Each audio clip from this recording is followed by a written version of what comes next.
So let me start by asking you about SonderConnect and about how a serial entrepreneur such as yourself, who has a long list of achievements to her name, how you got the idea of starting this enterprise. So Arunima, in 2016, actually I've been helping women entrepreneurs for a very long time, but more on an ad hoc basis. And what I realized was that, I would have a conversation like this with several women entrepreneurs, and they would come back for follow-up help and support. But, there was only one me, and there wasn't that sustained engagement and support that female founders are required. So that's why in 2016, I thought of, initially the thought was we would start a fund because to invest in female founders. But then realize that it isn't a question of money not being available. What female founders really needed was mentoring, a support in terms of how to balance personal and professional life, and more importantly, a network that they could connect and tap into. So that's how I got in touch with some very, very impressive women, leaders, and actually we do also have male leaders and champions. But I would say SonderConnects has maybe 80% female leaders who have come together to support other female founders. So that's how SonderConnect started in 2016, to create a platform for female founders to have access to mentors, advisory support, and balance of personal and professional, and most importantly, a network that they could tap into. Perfect. I think that makes a lot of sense. I'm so glad there's someone who's so driven about the cause, who is able to, bring together like-minded individuals who are in the highest echelons of the corporate ladder. It really makes a difference. But I was also curious about the name, so I tried to dig deeper into that, and I thought I'd ask you about what was the thought process behind that. It sounds quite interesting. That's right. See, so Sonder is the realization that different people have different ideas, and connecting all those ideas together. So that's when we liked we liked the term a lot, to say that how do we kind of bring and connect people who are interesting and thoughts, and create that platform. So we didn't want we didn't want the cliched Durga network, the female founders network, etc. So we wanted something that had some kind of oomph to it, something that was different. In fact, none of us had heard the word when it was suggested. So all of us had to go and do the same digging in terms of what Sonder was, and we kind of liked what we read and heard. It certainly has a good ring to it, and it embodies all the values that the mentors stand for. So I think it's a perfect fit. So coming to my next question, from your 30,000 feet high vantage point, what are you seeing as the impact of COVID-19 on SMBs, specifically women-led companies? What do you think will be the impact? I think it's absolutely terribly worrisome. There's no question about it. Every day I talk, so there are two kinds. As SonderConnect, we focus, or we do a more deep engagement with I would say highly accomplished female founders. We have PhDs ranging from one wanting to send satellites up, another creating a cancer diagnostic marker, to DNA stains, to someone who has a newsletter, to organic foods, sustainable products, etc. So that I said those female founders these are not lifestyle businesses, they're not SMBs, these are startups who are looking to really scale, right? So from a let me talk about the founders who are there in SonderConnect who've been bootstrapping so far. I think my advice has been to them that since you are bootstrapping and you look at how you can sustain yourself over the next 12-month period. Look at how, imagine a world where businesses, you may not have any business coming in for 6 months. Can you still survive, and can you be around? And look at ways you can pivot in terms of making, going into verticals that you may not have thought of doing, right? So that's more from the SonderConnect, founders that I've been talking to. But on a broader perspective, the SMB space that you talked about, Arunima, is definitely very, very concerning, because you have, bakeries, you have salons, you have, various different kinds of retail businesses, clothing, sari, etc. That are were really flourishing and doing extremely well, that now have come to a grinding halt. And no one is sure what the sentiment will be to spend on these, right? I think everybody is anxious about where the world is going to turn into. I know several of them who have these small stores, or saying we can't afford paying rent. We live month to month, maybe 30, 60 days. So how can we pay rent? How can we carry all the expenses that we're expected to, and pay full salaries with zero income coming in? Not only are we digging into our savings to do that, we don't have the money for us to, for me and my own family to survive. So unless there is a concerted effort, and on the other hand, it's not right to go to the landlords and say that, reduce the rent, and we're not going to renege on the rent and kind of do a force majeure kind of clause on it, because they too are living on the rent. So it's not that they're big, they have their own problems. So this is a problem that is really, really, I would say, extremely worrisome. I think this is where, especially for women, I think, because like you rightly said, a lot of lifestyle businesses, I think the government needs to come out and figure out a way to give, loans with deferred interest, kind of looking at saying how do they get back into it, but not kind of get into a situation, because sometimes, a business, and I've been there, where I've taken a loan hoping that the loan would pay, would at some time would turn around and make my business back to being profitable. What happened is that it wasn't a business that was turned profitable, and now I still have a big loan on my head, right? The advice I got from a friend pretty much said, listen, don't try and think that business is going to get better. You're paying rent in multiple cities right now. You're carrying a huge load of 100 employees. You need to shut down, and now. And literally 24 hours later, I shut my business down, right? And at least I didn't, that loan, which is already in the crores, is not gone into tens of crores, because I thought it would turn around. So this is where I think the SMBs have to also see, okay, if I am, let's put a number down, saying as a result of COVID of 6 weeks, I'm down 10 lakhs, right? If I got 10 lakhs, will I be able to, over the next, say, 12 months, pay that 1 lakh a month, because I'm making now 4 lakhs, right? It's going to kind of help me get into business. Or am I kind of just opening my store, getting, keeping all my employees in, and then realizing that if I was making like 3 or 4 lakhs a month, I'm really not going to make that. I'm going to only make 1 lakh, and still I'm going into negative, continuing to get into negative territory.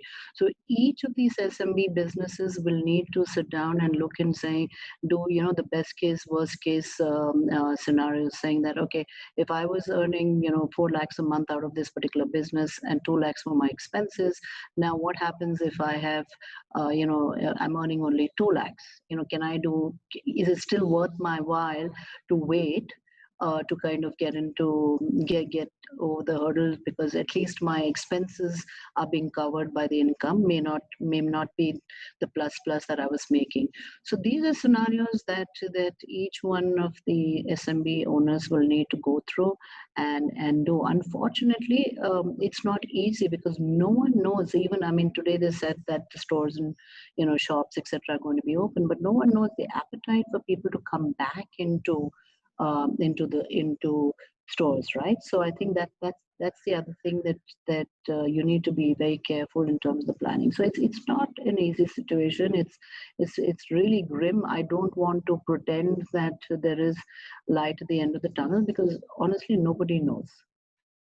Absolutely, I couldn't agree more. And I think you've touched upon a really vital point about how we're finding ourselves in a web of economic transactions. You can't simply look at your business in isolation, because the next person, whether it comes to rents or other wage contracts, everyone's affected universally, though the degree may vary. So that leads me to my next question about the strategies that you probably discussing with your founders at SonderConnect about analyzing different demand scenarios. Are there specific things that you're advising them to look at in terms of extending runway or reducing cash burn? Anything that that you want a message that needs to go across to all women founders? See, I think the first is you have to identify what your appetite for risk is.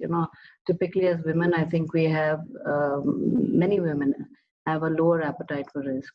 I am not one of them, but that's also why I've got into trouble, right? But I think you need to really look at it and say, okay, how much can I afford to lose? Right? That is a question each one can ask. So maybe you already reached that point as a result of this this 60-day lockdown, right? And say, if I have reached wherever I can, then I better shut shop and stop my losses, right? You've got to stop your losses, because you can't. You'll never be able to catch up. But if you believe that you still have the appetite and say, okay, 60 days, but I do know that I can go on like this for another next 6 months, then I let me decrease my burn, and kind of conserve cash and increase my runway. So this is a very, very personal question that each founder has to ask, right? In terms of what that number is, especially like I said in the SMB space, if everyone has different kinds of demands on money. So that they may have a spouse who's supporting them, so that as a result their ability to take a little bit more risk. So it's not that the fires in the house are burning as a result of income coming from that business. Or if you are single and or even your income is the one that's keeping the fires in the house burning, those are the things that you have to look at. The other part, honestly, is it's not that there are what do you do by shutting shop, right? Are there any jobs out there? Answer is we don't know. In all likelihood, the number of jobs out there are also going to kind of decrease. So really, the advice I would give is, one, look at what your appetite for losing, for burning cash is. Like I mentioned, right? Do you have that you can continue to be at the same level, or maybe a reduced level for how many months? Accordingly, look at what your current operating expenses / burn is. Talk to your employees and be very frank and honest with them and say, listen, I can't afford to pay you as much as I'm paying you. I'll give you something deferred. If we get back into business, say, in 6 months' time, and we're doing okay, I'll pay you what I'll pay you back, right? Figure that one out and have these honest conversations. Absolutely. I think I completely agree with what you're saying. Some very valid points where, communication is key with the employees, and, if on every order you're losing money. So probably this is not the best time to do that, stopping losses, even though these are tough decisions to make for every entrepreneur. But coming to my next question, it links to something you had mentioned earlier about the aim behind SonderConnect. And I'd gone through your TED talk and you mentioned the same thing, that in India, the lack of network is what was the biggest roadblock for women entrepreneurs in the past that you were addressing, that you are addressing. And now we're at the brink of a recession, and there's going to be an even more capital crunch. So it was already scarce, and now, funding will become even more scarce. So in today's times, going forward, what do you think would be the biggest challenge for women entrepreneurs? And more importantly, what should be the focus area in future to help women entrepreneurs pull us out of recession? Because I think they have the ability to really make our economies more resilient across the globe. So one is, I think, women entrepreneurs need to understand that at the end, the network funding, all of that is highly dependent on the founder themselves, right? At the end of the day, if I put my investor hat on, and this is something I tell women founders, is that I am not going to sign a check to somebody because she's female, right?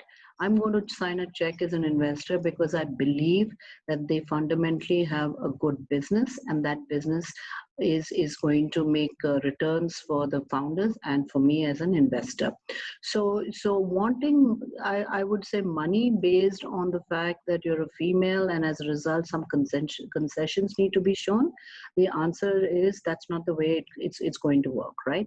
I think that we would be doing both the founders and the investors a disservice. Now, does that mean there aren't any good business plans out there which have been, which has female founders? The answer is yes. That's what SonderConnect is to find the best of female founders and have them actually help them kind of solidify what they're doing and get them that even playing field, kind of leveling the field to say, okay, you didn't spend time networking to get to know people and to get to know the great work that you're doing. So here is how we can help you put you in front.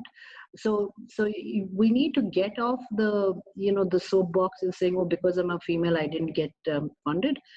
I've got funded way back in 2003, 2004. The only reason I've got funded is because on the merit of my business plan, right? I know several others have got funded on the merit. So what we're trying to do is to say that typically, if female founders are not necessarily pitching properly, if they're more apprehensive about being bullish and being more conservative, which again is a trait that you see amongst many female founders, to say, what is that fine line in terms of kind of going crazy and say, oh, you know what, I will do 20 crores in business, versus the reality is, you're not going to do more than 2. But do you stick it to 2, and or can you be a little bit more bullish and say 5, versus saying instead of 2 I'm going to be doing 1? So these are things these are the areas that we focus in terms of talking to female founders. A lot of female founders are not necessarily tech savvy, and that becomes a big challenge, right? I come from a technical background. I've an engineering degree and a master's in telecom, built out a customer care billing system. So for me, that's also been a huge bonus that I understand technology. Like even today, I may not understand, all the new nuances that come out, in terms of programming languages, but I still make time to look at architecture diagrams to understand what the basics, etc. are.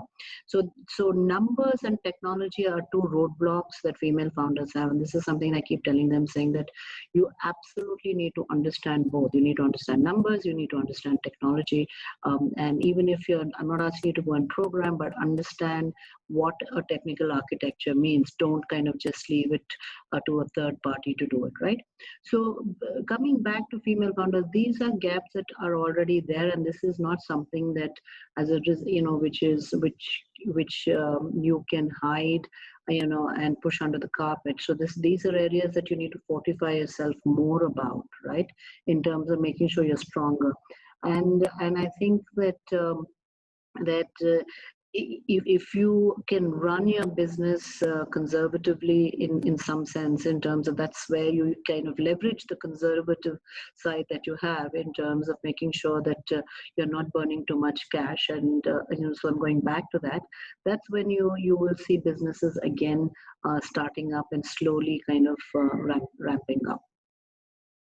True. I think you've raised some very valid points, both about, how beyond going a step beyond passion, there needs to be a scalable business model at the core, and also tech savviness, which will come with, going forward, we can look at, because the future is all about AI and ML, and we need to have at least some vague understanding of what the technology is to orient ourselves in that direction. So I think that makes a lot of sense. So there are few SMBs which are also experiencing tailwinds, like when it comes to edtech or gaming and healthcare. So given that, what opportunities do you think as an investor you'd focus on when it comes to whether as a SonderConnect founder, or for Microsoft for startups? So I won't talk about Microsoft for startups here because this is more focused on Yeah, SonderConnect. SonderConnect. Sure. So in terms of SonderConnect, I think the definitely from a tech startup perspective, ed tech the gaming industry is really picked up. And in gaming, it's not. I think people are spending a lot of time looking at just the social gaming side of it. I think there's a lot that can come in terms of gaming for education, gaming for healthcare, and other other verticals. And we're going to see a lot more coming through in that region. I think online education is now, people were thrown into adopting it, and now it may be here to stay. I'm not saying that the physical education is going to, in-person education is going to go away, but it will become much more, I would say, palatable to say that, okay, you now have a class that's happening online, versus in the past all classes were happening in person. So there are going to be behavioral norms which will then kind of find itself a really niche proposal, in terms of proposition, in terms of how people adopt this. For example, if there is, let's look at edtech, right? Or even in my business, in terms of startups. Today, the beauty is, Arunima, is that I now have access to mentors from all over the world who are willing to give us time. In the past, not that we didn't have it, but I think everything was an in-person event was always considered that much more exciting, and people would have large format events, right? Just on Wednesday, I had a phenomenal session with female founders from the Middle East, investors from the Middle East, who all came together, and our MD from the UK came together. So the kind of diverse inputs that were given were just great. And I think the audience, we had about 150 people call in, and they were thrilled to get it. And I had to extend the session. It was an hour and 45 minutes. And then I said, okay, let me stop right here.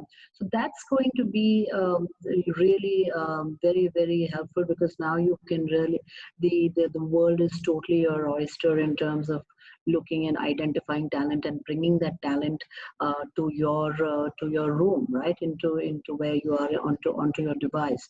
So those are the opportunities that one has to leverage and kind of create it and say, okay, what can I now do as a result of the fact that I know that people are willing to watch online events. I was listening to Mark Cuban, who owns who's part of Shark Tank, and who owns a sporting I think it's the Dallas the basketballs or football team. And he said, I don't see any games happening within stadiums. Everything is going to go online, right? It's going to be through TV. It's going to be through streaming. So that's something that's really interesting. I love music. I was talking to some musician. In fact, I was trying to figure out how to kind of do a Zoom call and have 2 or 3 of them play together. Unfortunately, there's no technology that's available today where they can jam together, like a band. And that's an opportunity. I'm talking to another startup who's working on that to see. So imagine now you can really have curated curated musicians coming together from around the world and playing for you, which otherwise would have required them to fly to India and so much more expensive. So that's where you have to be nimble and kind of seek opportunities and see how you can work on it. If people are still going to wear clothes, people are still going to want to buy things, right?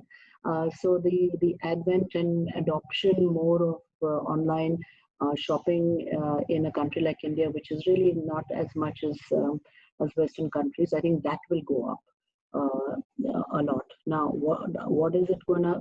How does it mean for retail stores that are open? I don't know, right? So they'll need to look at that option in terms of going online. So you have to realize that there's a new norm happening, and as a result, start thinking about how you adopt and adapt to the new norm.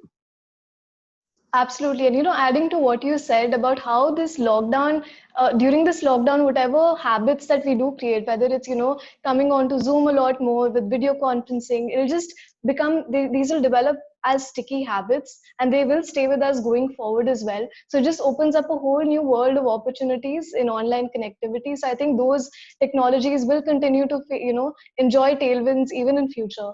So earlier, something that you mentioned about being nimble, actually leads me to my next question about how women entrepreneurs are characterized often as being, working towards consensus and, going forward with collaboration, which could also like hinder decision-making speed in terms of like how there might be while they're going towards collaboration, that might come at the cost of slow decision-making. So, but these circumstances require us to be, nimble and agile and decisive. So given that, so what advice would you give women entrepreneurs?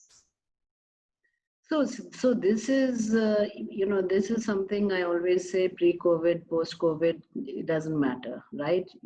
At the end of the day, though, there is going to be one person who's going to be awake at night, right? That's the person who has to make payroll every month. Who is that person? That's going to be the founder, or the set of founders who are responsible for it. So that decision making individual has to be always now realizing that if they had time in the past to come to this consensus building, etc., that may not, that may no longer exist, because of the fact that at the end of the day, it's the founder's money, maybe founder who has raised money through investors, who has to make those decisions and make those decisions quickly. What I've always done, in the various entrepreneurial stints that I've had, is that I never did a kumbaya consensus kind of I never ran my company's kumbaya consensus, because employees had a different way of looking things. As much as it's not that I didn't value their opinion, it was one opinion, but they didn't quite understand that I needed to stay up at night. And, if I went to an employee and, asked that, oh, hey, what do you think I'm going to rate, I'm going to have a 20% pay cut for everybody. The first thing the employee is going to say, shoot, my salary is also going to be cut, 20%. So, he's probably going to find reasons why we shouldn't, and say, oh, don't worry, Lathika, things are going to get better, etc. But the reality is that at the end, I have to write that paycheck, and I have to find for everything else, right? So you need to understand who your trusted advisors are and go with that advisor. I only had like 2 or 3. I always had a very good accountant and his whole, my mandate to him was, listen, you need to tell me every time I'm making a decision whether this is a wise decision or not, or if the business can afford it, and if it's, and even if I get carried away, you need to stop me. And a very good lawyer that I would always make sure that I run by things by the lawyer. And I had another one on my board, who I reached out to say, hey, what do you think, right? So I didn't go by trying to get the whole, and I would, and then I would then let people know what I was trying to do, because I would take the feedback from the team, and know how much of that feedback was relevant and how much of it I needed to act on my own. So that's something, like I said, pre-COVID, post-COVID, every founder, male or female, needs to do, to realize that at the end of the day, you've gone out there and you have started the company, you've gone out there and you have built a business, you've gone out there and you've raised the money. And when I say you, it could be one or more founders who have started it. So the onus of making decisions, and hopefully the right decisions, and do it. And that's why we have SonderConnect, right? That was where female founders didn't have that advisory support that they needed, that we have brought in. Now there are many founders who continue to think they know it all and they don't listen to the advisors. So that's and then they come back to me after the fact and say, oh yes, you told me. And I keep telling founders, I said, here's the deal, I've made mistakes, I've learned through mistakes, I've had failures, and as a result of my failures, when I've crashed and burned my startup, I became the smartest business woman only after that, right? We all learn through it, but you need to recognize and know that you need to bounce ideas off, but figure out that the ideas you're bouncing off or the decisions you're making are being vetted by somebody you trust completely, who's looking out for your interests. True, true. I think the key takeaway from that is, in the torrent of feedback that may come at you, you need to have a discerning mind to sift through it and, choose the right elements which would, propel your business forward. And so coming to my last question about the mission, that what's your mission for SonderConnect in the next 3 to 5 years, especially when it comes to Ignite or any more other events that are coming are in the cards, on the cards?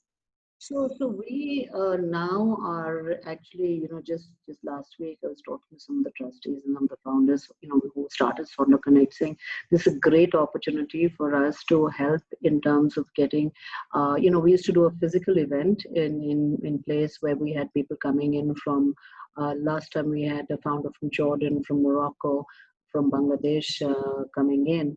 And I said, this is a time that we can do more such cohorts online, get people, female founders from outside, get more mentors from other parts of the world to be a part of the network. And this is a great time to kind of solidify SonderConnect and make it kind of accelerate what we're trying to do. So from 2016 through now, through 2020, we have about 70 female founders that we have worked with. And how do we kind of increase those numbers and increase the network? At the same time, kind of being able to give them the value that we've tried to do so far. So we are very excited about now the opportunities the virtual world is opening in terms of engaging with more founders from across the world. Looking forward to seeing the virtualized version of SonderConnect. It will become global in the true sense. So you don't have the hindrances of, flying people in and, or flying out yourself. So looking forward to that.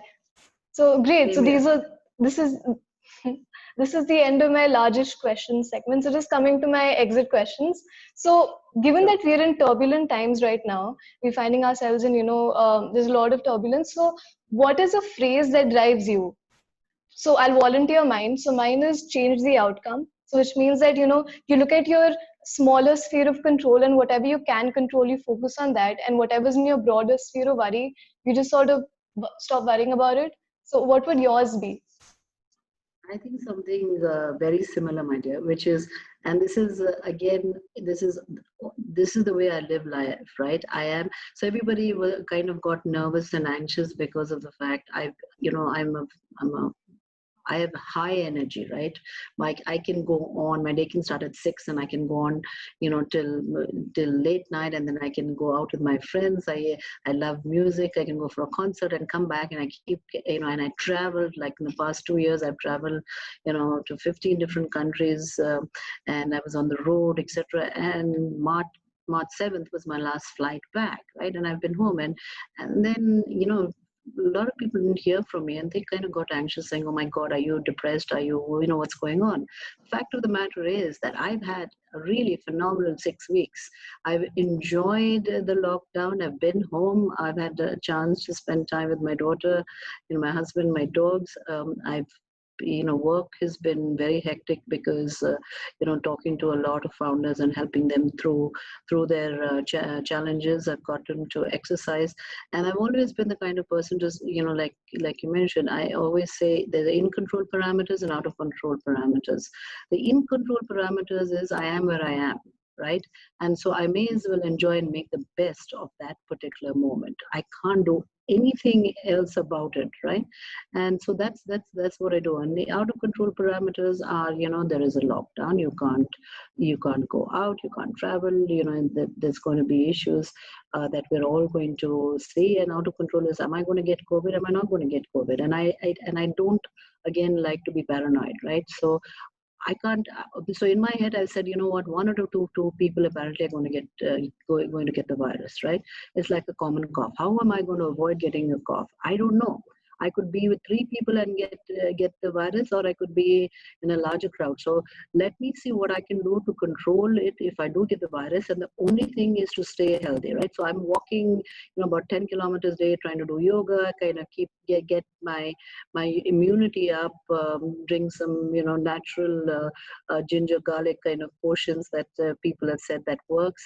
And that's how I'm doing it, right? I'm watching Netflix. I didn't get a chance over the past 2 years. My life is too hectic, so catching up on various shows. So similar to what you said is, I am where I am, and I always live in the moment. I don't like to worry about things which are not in my control or in the future. And the in control and out of control parameters is what I make sure that I focus on. That's so inspiring. From the globe trotting to the high energy, high impact approach to life. I think we kindle spirits in that sense. But if just to make editing simpler, would there be a one phrase that just comes to your mind, like off the top of your head? If I could just insert that. I am where I am, and I live in the moment. Awesome. Works perfectly. Thank you so much. And my final question. What is one piece of advice that you wish you knew 10 years ago? Something that you know now that you wish you knew 10 years ago? Not to react, not one piece of advice that what I knew. I think the ability not to react, to situations, but to kind of, my dad always told me, right? Don't respond to anything right now, because the next day things will be calmer, and it won't matter, right? And of course, 10 years ago, I was that much more hot-blooded, and I wanted to react, and I want to react now. But today I kind of I've learned the hard way again that there are things that are definitely worth waiting on for 24 hours, and then seeing if you feel as passionate about it, and then reacting in that manner. Now, do I do that all the time? Answer is no, but I've become much better at it. I keep thinking, I keep telling people, right? I know I am my best self today, because I'm not as I would say.